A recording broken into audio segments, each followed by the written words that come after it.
so you and Brooke Howard Smith and the group start Senate after becoming fast friends. It sounds like the plot of a damn movie, dude. Dude, every time I talk about it, there's no question it sounds just like a movie. And it was,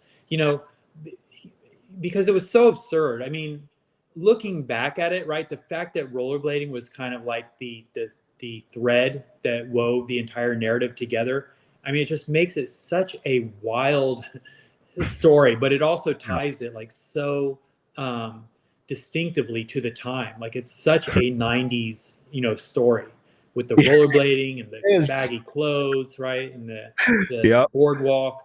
It was just, it's definitely a little time capsule. It's really cool. What's the craziest shit you bought in because I mean you guys I mean I know you guys didn't come out with all of the money that came from Senate, but like you guys had to have like a moment in time where you went from like, all right, am I gonna get a regular job to, hey, maybe this Mercedes is nice, like, or something at that level. Well, it's funny, so I've never been like a really material guy. Sure. Brooke bought an Audi, so that was, I mean, he splurged on that. I Nice. bought a Volkswagen Jetta. Hell I yeah. guess the thing that I splurged on was getting rims. Like that was a big deal back then. Yep. I didn't know the first thing about them, but all my friends were like, oh, you need to get these, you need to get that, you need to get them like gold plated or whatever. Yeah. I didn't get gold plated rims, but actually maybe they were. It wouldn't have been gold, right? But like the color gold. I mean, I don't know. Something obnoxious. They would make them like that. I mean, things exist. That's so it was a green Jetta with like, maybe it was like gold rims. It must have looked very gaudy, honestly, looking back.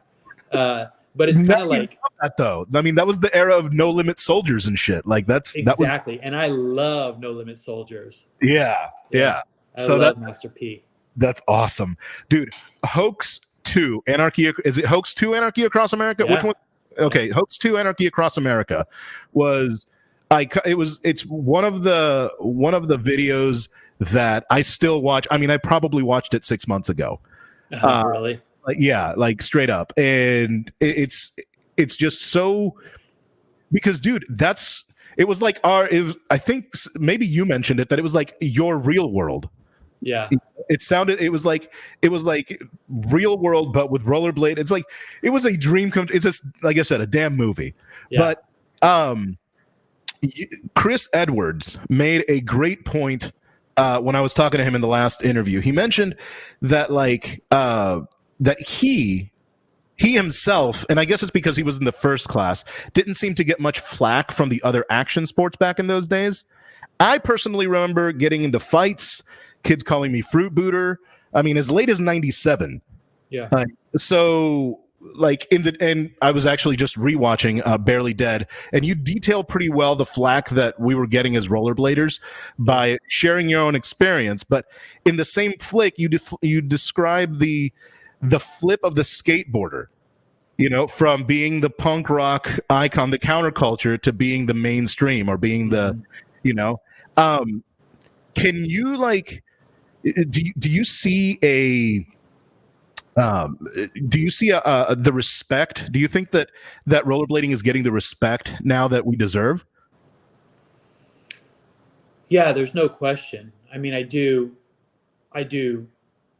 bristle a little bit the sort of phrasing of the respect that we deserve. I don't know if that's exactly always the best way to put it. Sure. Because you get the respect that you get, right? You don't get to claim respect.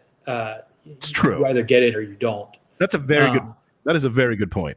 And one quick note I'd like to say about Chris, because I think that's a kind of an interesting angle, because we've talked a lot about after skateboarders had an axe to grind with rollerbladers. But Chris is right. It was the same thing for me coming up in Texas. And the dynamics are a lot different when you're the only rollerblader that anyone ever comes across, right? They don't know enough about it to know that they don't like it. There's nothing threatening about one guy on rollerblades who they will ever encounter.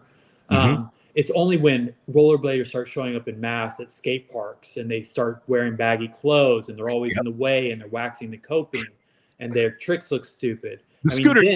It's the scooter. And then Thrasher can write an article about saying how lame rollerbladers are. I mean, there's got to be sort of like a critical mass before someone can exert the effort to care enough to dislike something. So Chris probably wouldn't have gotten much flack in the early days. Sure. Like I did. Yeah. But we all got it once rollerblading exploded on the scene. Everybody, dude. Everybody. Right. You could not be a rollerblader and not get beef or static from people.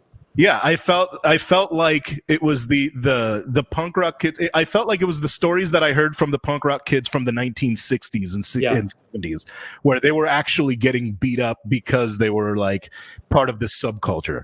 So you know what? That kind of makes me love it even more. So fuck them.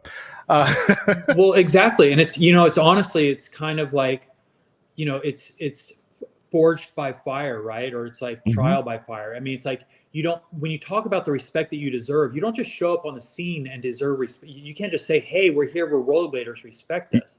Yeah. And you have to be, shit on and spit on, and you have to learn the value of kind of making your own way and doing something without any adulation or accolades. You have to demonstrate that you genuinely love it. And there's nobody rollerblading because they were getting high fives, right? Or getting getting props. They were only doing it because they loved it. And you had to really love it, because not only were you not getting props, you were also getting shit on. So it built a lot of character sticking with it.